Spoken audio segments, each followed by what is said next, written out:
എല്ലാവർക്കും നമസ്കാരം. പുതിയൊരു വീഡിയോയിലേക്ക് സ്വാഗതം. നമ്മുടെ പണ്ട് കാലത്തെ ഒരു പലഹാരമാണല്ലോ കലത്തപ്പം. കണ്ണൂർ, കാസർഗോഡ് ജില്ലകളിലൊക്കെ ചായക്കടകളിലൊക്കെ സ്ഥിരമായിട്ട് ഉണ്ടാക്കിക്കൊണ്ടിരുന്ന ഒരു പലഹാരമായിരുന്നു. ഇപ്പോൾ ഇത് അന്യം നിന്നുകൊണ്ടിരിക്കുകയാണെങ്കിൽ പോലും പല സ്ഥലത്തും ഇപ്പം നന്നായിട്ട് കിട്ടുന്നുണ്ട്. അപ്പം ഇതെങ്ങനെയാണ് ഉണ്ടാക്കുന്നതെന്നും ഇത് വളരെ സോഫ്റ്റായിട്ടും വളരെ രുചികരമായിട്ടും ഉണ്ടാക്കുന്നത് എങ്ങനെയാണെന്ന് നമുക്കൊന്ന് വീഡിയോ കണ്ടു നോക്കാവേ. അപ്പോൾ അതിനുവേണ്ടി ഒരു മിക്സർ ജാറിലേക്ക് 1 കപ്പ് ചിരകിയ തേങ്ങ ഇട്ട് കൊടുക്കുക. ആ തേങ്ങയിലേക്ക് 1/2 ടീസ്പൂൺ ചെറിയ ജീരകം ചേർത്ത് കൊടുക്കണേ. ചെറിയ ജീരകം ചേർത്ത് കൊടുത്തതിന് ശേഷം ഒരു 5-6 ഏലക്ക അതും കൂടെ ഇതിനകത്തേക്ക് ചേർത്ത് കൊടുത്തതിന് ശേഷം പിന്നെ നമുക്ക് ഇതൊന്ന് അരയ്ക്കാൻ ആവശ്യമായ 1 കപ്പ് വെള്ളം, ഇതുപോലത്തെ കപ്പിന് 1 കപ്പ് വെള്ളം ചേർത്ത് കൊടുക്കുക.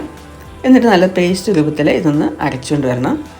അപ്പോൾ അരച്ച മിശ്രിതത്തിലേക്ക് നമുക്ക് പത്തിരിപ്പൊടിയാണ് 2 കപ്പ് ഞാൻ ചേർത്ത് കൊടുക്കുന്നുണ്ട്.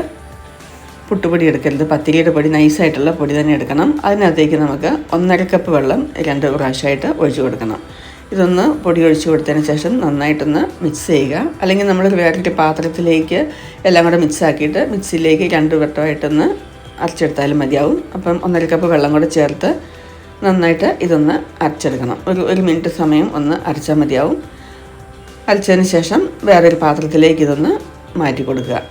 ഈ ഒരു രൂപത്തിലായിരിക്കണം, അതായത് നമ്മുടെ ദോശമാവിൻ്റെ പരുവത്തിലായിരിക്കണം നമുക്ക് ബാറ്റർ വേണ്ടത്. ഇനി മധുരത്തിന് ആവശ്യമായ ശർക്കര ഉരുക്കിയെടുക്കണം. അതിനുവേണ്ടി 4 കഷ്ണം വെല്ലമാണ് എടുത്തിരിക്കുന്നത്.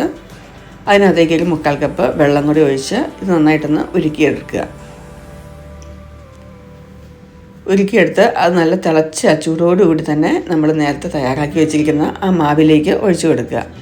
ഒഴിച്ചു കൊടുക്കുമ്പോഴേ പെട്ടെന്ന് ഇളക്കുകയും വേണം, അല്ലെങ്കിൽ കട്ട പിടിക്കും.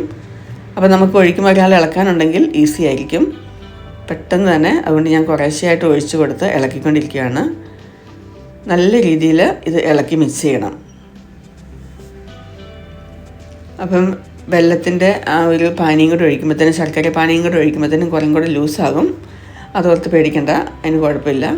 ഇനി ഒരു കുക്കറിലേക്ക്, അടികട്ടിയുള്ള കുക്കറിലേക്ക് ഒരു 2 ടേബിൾ സ്പൂൺ വെളിച്ചെണ്ണയും 1 ടേബിൾ സ്പൂൺ നെയ്യും കൂടെ ചേർത്ത് നന്നായിട്ട് ചൂടാകുമ്പോൾ തേങ്ങാക്കൊത്താണ്, 1/2 കപ്പ് തേങ്ങാക്കൊത്തും കൂടെ ചേർത്ത് നന്നായിട്ടൊന്ന് ഫ്രൈ ആക്കി എടുക്കണം.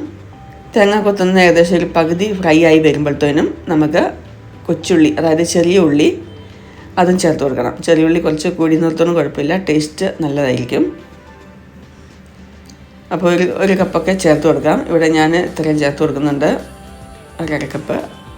അതിൻ്റെ കുറച്ചും കൂടെ നമുക്ക് ചേർത്ത് കൊടുക്കാം. രുചിക്ക് ഒരു കൂടുന്നല്ലാതെ ഒരു കുറവും വരത്തില്ല.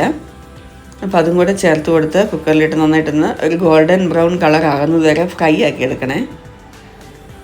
ഫ്രൈ ആക്കി എടുത്തതിന് ശേഷം നമ്മൾ തയ്യാറാക്കി വെച്ചിരിക്കുന്ന മാവിലേക്ക് 1/2 ടീസ്പൂൺ ഉപ്പും 1/2 ടീസ്പൂൺ ബേക്കിംഗ് സോഡയും കൂടെ ചേർത്ത് കൊടുക്കണം. തിളച്ച ആ പാനി ഒഴിക്കുമ്പോൾ ആ സമയത്ത് ബേക്കിംഗ് സോഡ ഒഴിച്ച് കൊടുക്കരുത്. ഒരല്പം ചൂട് പോയതിന് ശേഷം വേണം ഒഴിച്ച് കൊടുക്കാൻ. അതിനുശേഷം നമുക്ക് ഈ ഒരു മിശ്രിതം കുക്കറിലേക്ക് ഒഴിച്ചു കൊടുക്കുക. കുക്കറിലേക്ക് ഒഴിച്ചു കൊടുത്തതിന് ശേഷം നമുക്കൊന്ന് ഹൈ ഫ്ലെയിമിൽ ഒരു 2-3 സെക്കൻഡ് വെച്ചതിന് ശേഷം കുക്കറിൻ്റെ വിസിൽ ഊരി മാറ്റിയതിന് ശേഷം പിന്നെ നമുക്കതൊന്ന് അടച്ചു കൊടുക്കാം. ലോ ടു മീഡിയം ഫ്ലെയിമിൽ ഒരു 6 മിനിറ്റ് സമയം നമുക്കിതൊന്ന് കുക്ക് ചെയ്തെടുക്കണം. തീ കൂടി പോകാതെ ശ്രദ്ധിക്കണം, കാരണം അടി അല്ലെങ്കിൽ കരിഞ്ഞു പോകും. ഒരു 6 മിനിറ്റ് ഇതുകൊണ്ട് നല്ല ആവി വരും. ആദ്യം കുമിളകൾ വരും, അതിനുശേഷം നല്ല സ്റ്റീം വരും. അതിനുശേഷം അടച്ച് ഗ്യാസ് ഓഫ് ചെയ്ത് അതുപോലെ ഒരു 5-6 മിനിറ്റ് വെച്ചതിന് ശേഷം പിന്നെ തുറക്കുക. അപ്പോൾ നമ്മുടെ രുചികരമായ സൂപ്പർ കലത്തപ്പം, ആ പഴയകാല ഓർമ്മയെ സ്മരിക്കുന്ന ആ ഒരു കലത്തപ്പം ഇവിടെ റെഡി ആയിട്ടുണ്ട്.